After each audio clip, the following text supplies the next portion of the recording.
Before my college entrance exams, my girlfriend, Khloe, was nearly assaulted by a thug. I intervened to save her and was seriously injured in the process. The very next day, as I was recovering in the ICU, Khloe turned on me. She went to the police and twisted the entire story, accusing me of being the one who attacked her, painting the actual assailant as a hero. To make sure the charges stuck, he started spreading vicious rumors about me, pointing out that I didn't have a father and was just an illegitimate child. The online harassment against my family was brutal. People found our address, splashing paint on our door and throwing garbage on our lawn. My mother, in a desperate attempt to protect me, got on her knees and begged them to stop, trying to explain my innocence. But she was only met with insults and beatings. The despair became too much for her to bear, and she took her own life. In an instant, my future was obliterated, and I lost the only person I had in the world. Meanwhile, Khloe took the recommendation to Harvard that was meant for me and walked into a bright future. 3 years later, I was released from prison. The first thing I did was find Khloe. I confronted her, needing to know why. "Why did you do this to me?" I asked, my voice hollow. She was sitting in the passenger seat of that thug's expensive car, and she looked at me as if I were something she'd scraped off her shoe. "A person like you deserves a miserable life," she said, her voice dripping with disdain. "Taking the blame for my husband was a privilege for you. You brought this all on yourself the moment you interrupted our fun." The world started to spin around me, the edges of my vision going dark, and I collapsed. When I opened my eyes again, I was back on that fateful day. The day I had tried to save Khloe. I was in a hidden corner of an alley, and I could see her being harassed. "Help!" Her familiar cry echoed in the narrow space. Hearing that voice, a slow, cold smile spread across my face.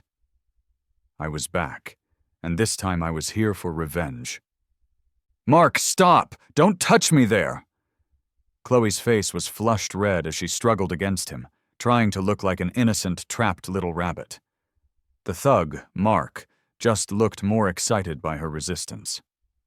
"Don't scream," he sneered. "I've got plenty of money. Most girls would be thrilled to get my attention."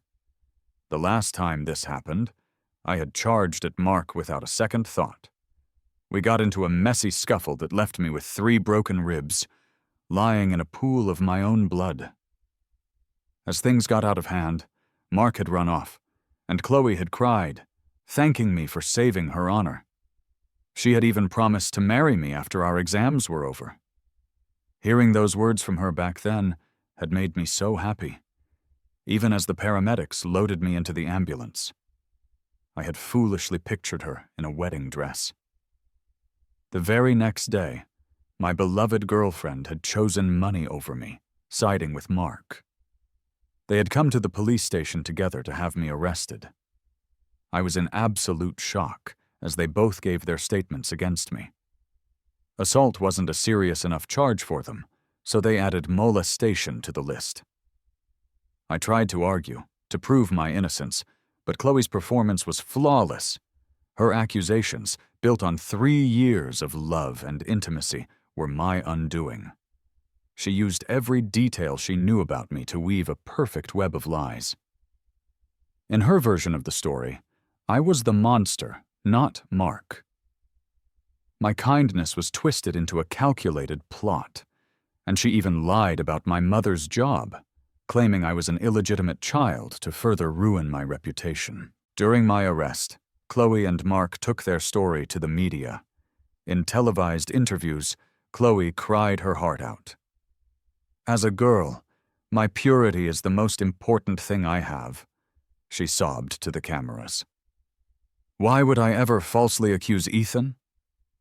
Her act of a pitiful, innocent victim earned her a wave of public sympathy. The story went viral, and our home address was leaked online. Mobs of people stormed our house, trashing and vandalizing everything. My mom knelt at our front door, pleading with them, telling them her son was not a criminal. But the enraged crowd beat her relentlessly. Unable to endure the shame and violence any longer, She put on a blood-stained shirt and hanged herself outside our home. The next day, the headlines, manipulated by Khloe and Mark, read, "Molester drives mother to shameful suicide." After 3 years in prison, I was released, filled with a burning rage. I found Khloe sitting in Mark's BMW. "Regardless of the facts," she'd said, "weren't you also in the wrong? Mark gave me a life of luxury, designer bags, and expensive clothes. Could you have ever done that?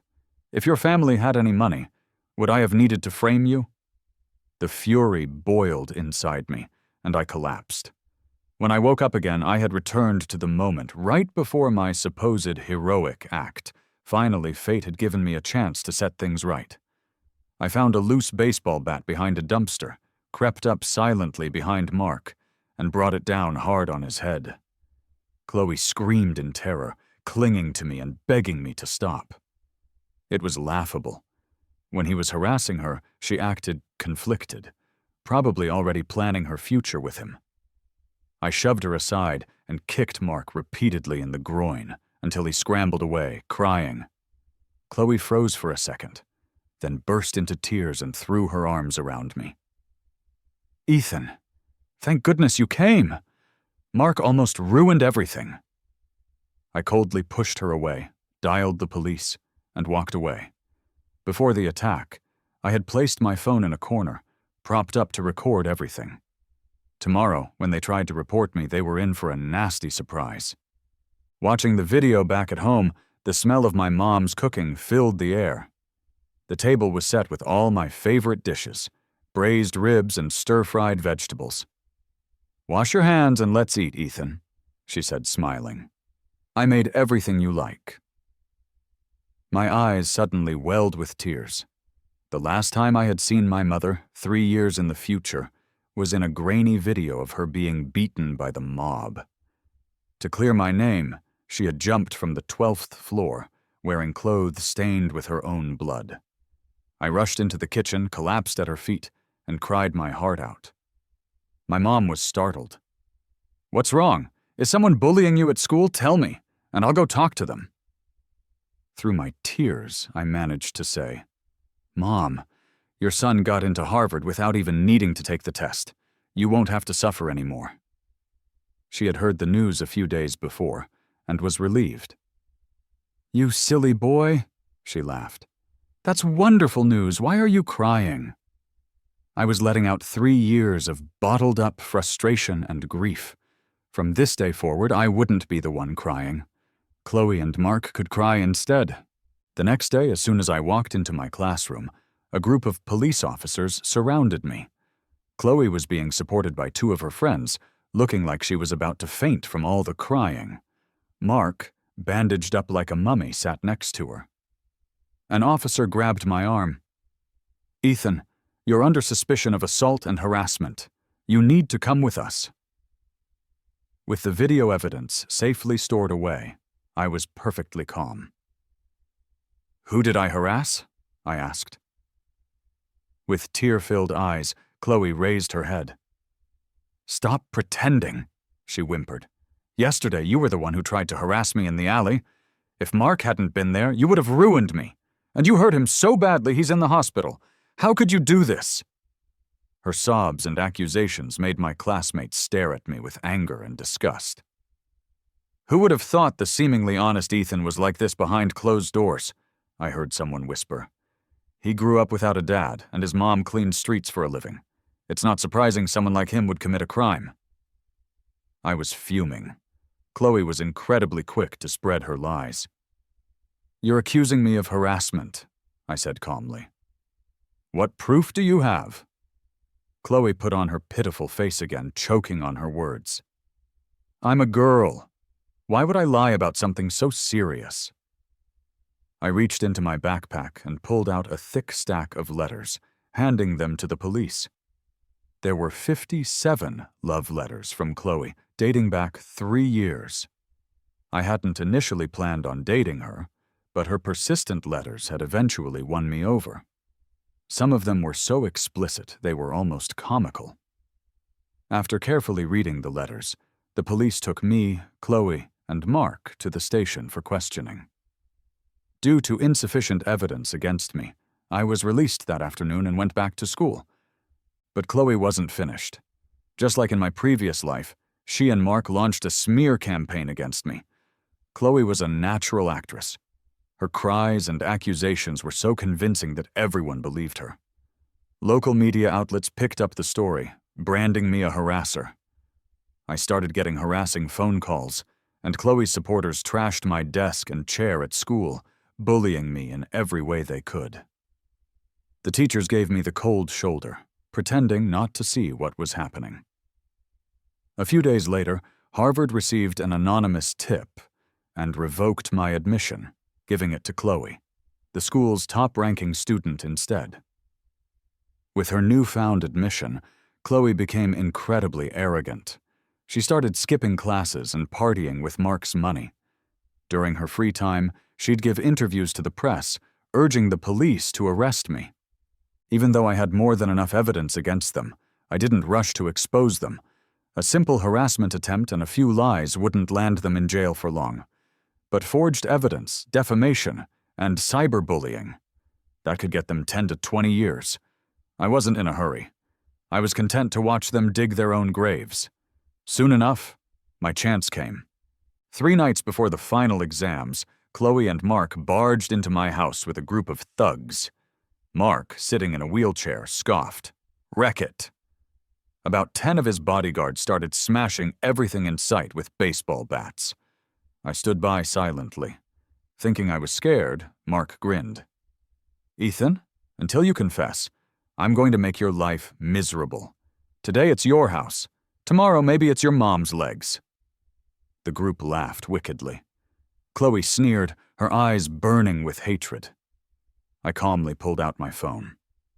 "Leave now, or I'm calling the cops." Mark was all talk. After whispering with Khloe, they left with their goons, leaving just the 2 of us in the wrecked room. "Ethan, why won't you just confess?" Khloe demanded. I chuckled bitterly. "I didn't do anything.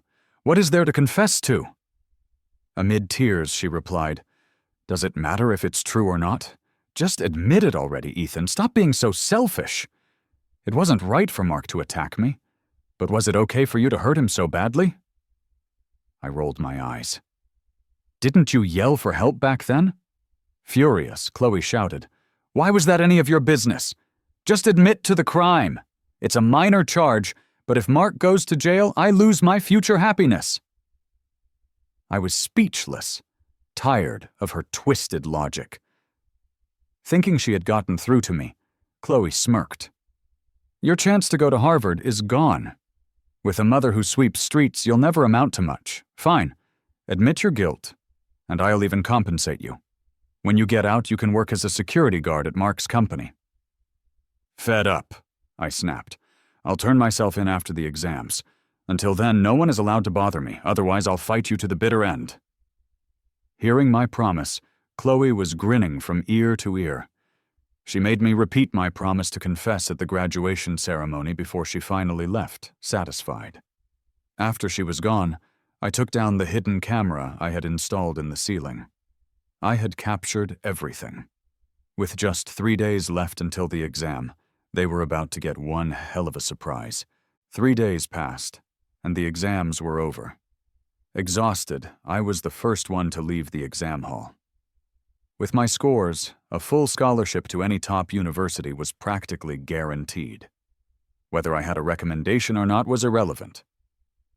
The moment I stepped outside, reporters surrounded me. "Ethan, what do you have to say about the public labeling you as a molester? Are you really a molester? Do you have anything to say about Khloe's accusations?" I took the microphone from one of them. "I will address this very soon to everyone," I said. Out on the school field, the stage for the graduation ceremony was set up. Khloe stood at the podium, dressed in designer clothes and wearing heavy makeup. As the new Harvard-bound student, she was about to deliver a speech as the outstanding graduate. Mark, still covered in bandages, sat next to her on crutches. When they saw me, they immediately came over. "Ethan, Khloe said in a bossy tone. "I let you finish your exam out of the goodness of my heart. Don't you dare back out now." Mark whispered menacingly, "If you don't confess in front of everyone, I'll make sure your family pays the price." I stayed silent and found a place to sit. Half an hour later, more than 1,000 students and teachers had gathered for the ceremony. Khloe was the first to speak. After a brief introduction, she directed all the blame at me. Her voice cracked as she tearfully accused me of attacking her that night like an animal, and she described how Mark had heroically saved her, getting injured in the process. She painted such a vivid picture that soon everyone was looking at me with pure anger and disgust. Wrapping up her speech, she played the victim one last time. "I agreed to let Ethan finish his exams before he turned himself in. He treated me horribly, but for the sake of having been classmates, I agreed. Ethan, if you're a real man, you won't break your word, right?" The crowd erupted in indignation, showering me with insults. "I can't believe Ethan is that kind of person. People like him should be punished. How is someone like that even allowed to take the exams?" With the crowd's fury rising, I knew it was only a matter of time before someone tried to attack me. Nearby, a dozen police officers stood ready to take me into custody. Amidst the chaos, I calmly left my seat and walked up to the stage with a flash drive in my hand. I plugged the drive into the computer connected to the projection screen. "All the proof is on this flash drive," I announced. "Take a look." Khloe and Mark looked at me eagerly, probably expecting a video of my confession. My mother's death, years of humiliation, a ruined life. This video would wash away all my shame and anger. "Khloe, watch closely," I said. "The revenge you've been waiting for is here." I clicked play. Everyone's eyes were glued to the big screen. In a dark alley, Khloe was struggling and crying for help as Mark grabbed her. His vicious face was crystal clear on camera. "Stop yelling! My family's got money!" At that point, Mark rushed the stage, trying to grab the flash drive. "Stop it! This is fake. Those pictures are edited." In front of everyone, Mark grabbed the drive, chewed on it until his mouth was bleeding, and swallowed it. Then, with a hateful glare, he muttered to me, "Ethan, my family has money. Once the evidence is gone, I'll be out in no time. When I'm back, I'll take you down, and then your janitor mother." Officers rushed in, pinning Mark to the ground. With blood all over his mouth, he still managed a sinister smile at me. Khloe stood frozen in shock. I pulled out another flash drive and plugged it in. "Mark, you like eating flash drives?" "No problem, I've got plenty more," I said to his surprise. "Also, I've already uploaded multiple copies online. They're probably going viral as we speak." The screen once again showed Mark almost assaulting Khloe. Students at the back moved closer, trying to get a better view. Then, the video showed me sneaking up with a baseball bat and bashing Mark's head. The scene drew gasps from the crowd. Mark went wild, trying to lunge at me. "Ethan, I'm going to kill you! You know what happens when you mess with my family, right? Even if I'm locked up, I'll take out your whole family." A police car pulled up to the stage, and officers dragged Mark into the back seat. The screen now showed Khloe crying in my arms, thanking me repeatedly, saying she wanted to meet my parents and even marry me. An officer came on stage. "Ethan, your name is clear now. Can we try not to let this blow up anymore?" "Not blow it up? No way!" I said angrily. "Last time I was labeled a molester and spent 3 years in prison. My mom was insulted and attacked by people until she was so mortified that she took her own life. I want to give all that humiliation back to Khloe, exactly as it came to me. I want her to live in a constant storm of online bullying, shame, and insults forever. These 2 people made me lose my spot at Harvard, and I have been bullied for so long. Shouldn't I be allowed to clear my name and prove my innocence?" The cops seemed to agree and didn't stop me. Downstage, the students were all buzzing. "Khloe is terrible. She gets saved and then turns on him." People like that should be locked up with Mark. I knew it. Ethan has always been a top student. He couldn't be guilty.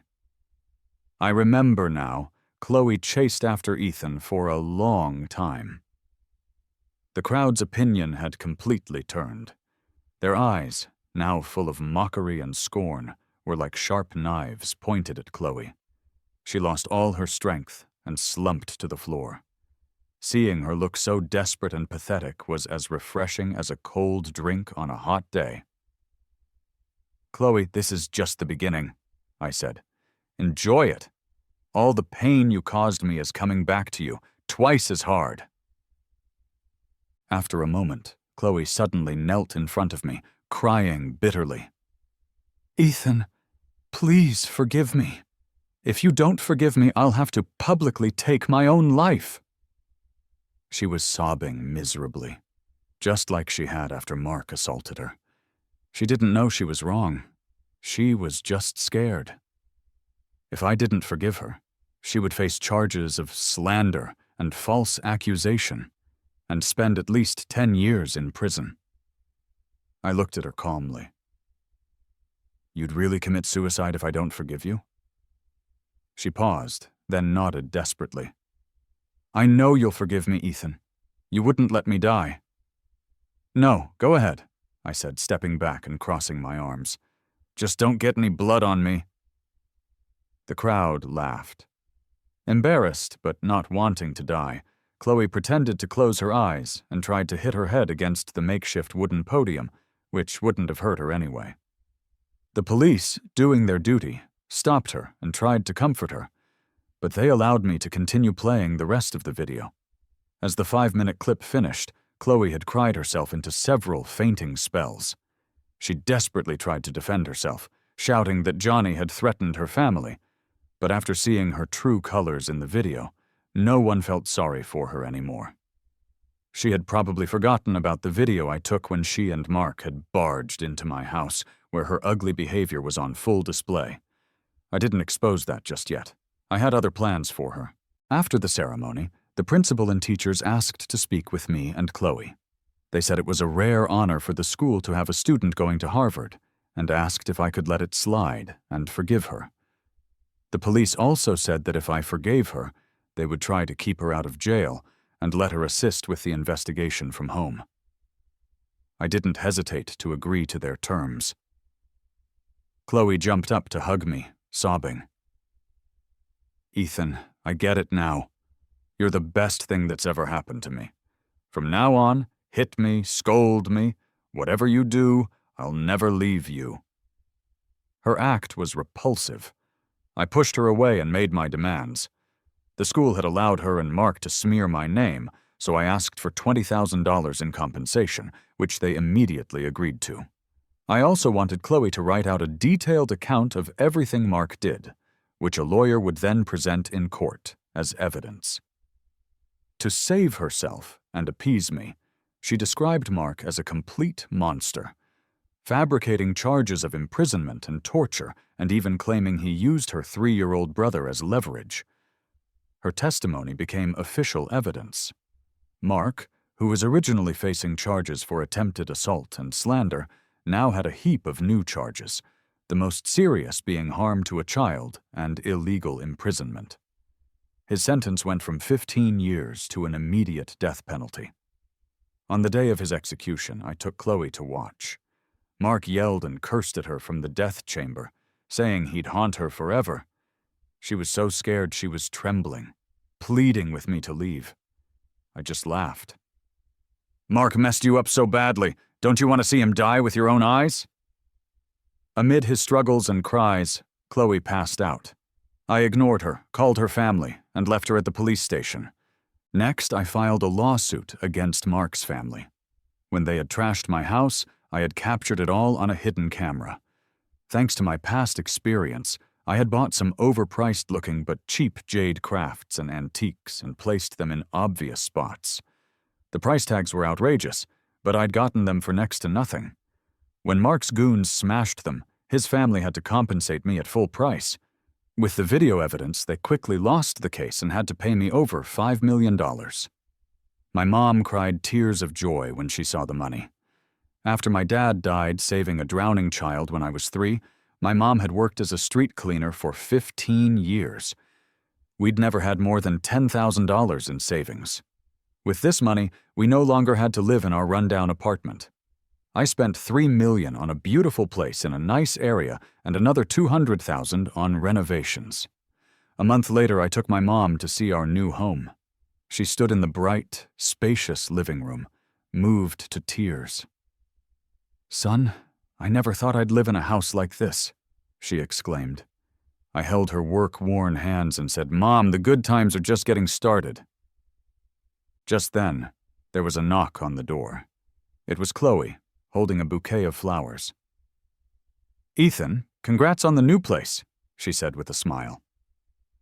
I didn't take the flowers, and she awkwardly placed them on a table. "What do you want?"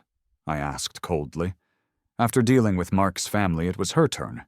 She cooed, "Ethan, it's been so long. Are you still mad at me?" My mom, who knew everything Khloe had done, sat on the couch without a word. Unbothered, Khloe continued, "I was forced to do what I did back then. I really like you, Ethan. Let's get back together, okay?" I laughed. "Sure, I'd love that." Her eyes lit up. "Really?"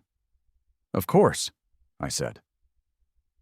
Once she was sure we were getting back together, she quickly asked, "Ethan, I heard you won the lawsuit against Mark and got a lot of money.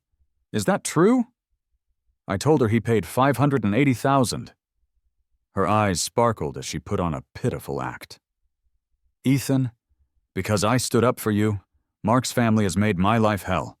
My parents lost their jobs, and we have nothing now. You're my boyfriend, and you're loaded.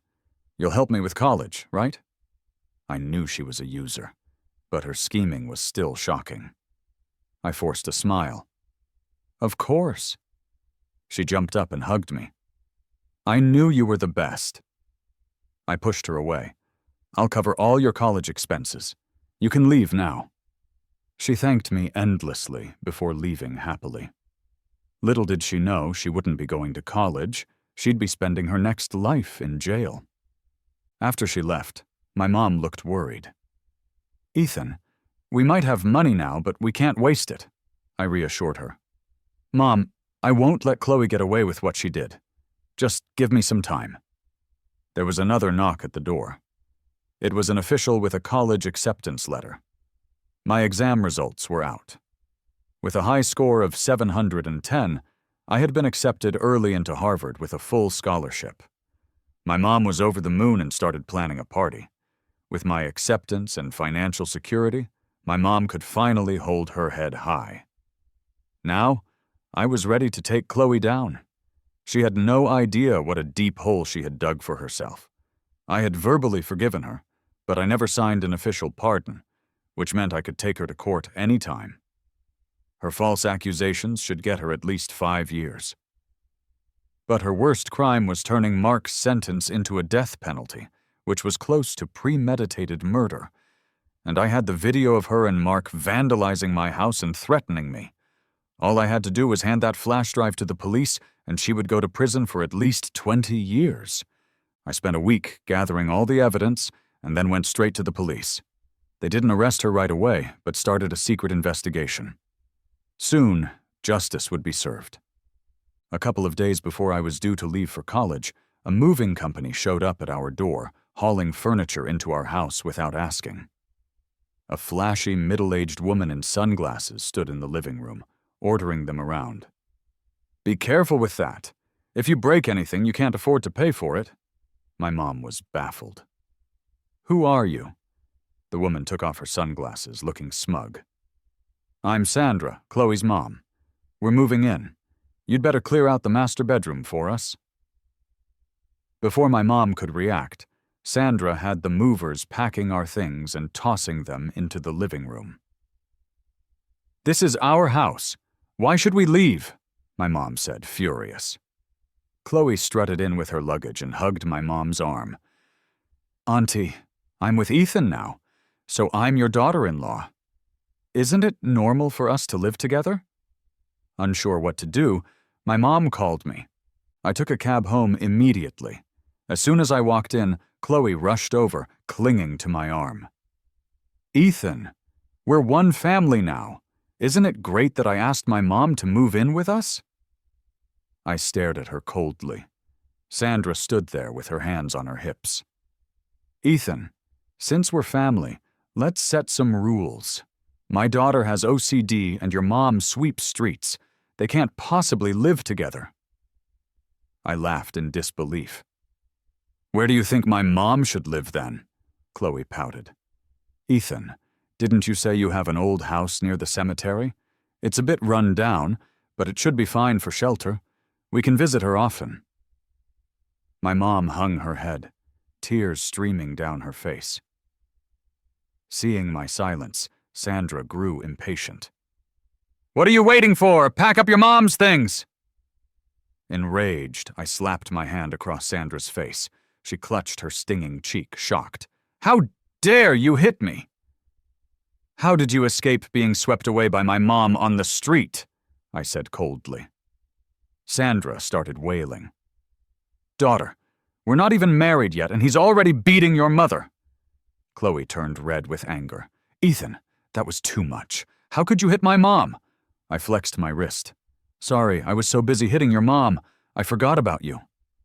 Then I slapped Khloe hard across the face. She fell to the floor, bawling alongside her mother. Watching them, you could see they were cut from the same cloth. Ethan, Khloe cried. I risked my life accusing Mark. His family's bankruptcy is crushing me. Is this how you repay me? I retorted coldly. Mark's parents paid me huge compensation and spent a fortune on his appeals. They're bankrupt and living on the streets. How could they possibly be targeting you? I bet you've been using our family's wealth to sell off your things and buy luxury goods. Amy still wanted to argue when the police knocked on the door. With all the evidence against her, they cuffed her right there. Khloe, you're under arrest for perjury, false accusation, and cyberbullying. You need to come with us. She panicked, but I just sneered. The time you came to my place and threatened me? We got it all on tape. Mark has paid for what he did. Now it's your turn. With the evidence laid out, Khloe collapsed, bawling and begging for forgiveness. For someone as vile as her, I would love nothing more than to see her get life in prison. I refused to give her a pardon. A week later, the verdict was in. Life in prison for Khloe. That decision made my day. As for Sandra, having drained the family's funds, she couldn't support herself and ended up scavenging on the streets. The misery I had faced in my past life was finally repaid in full. Now, I was looking forward to a future that could only get brighter.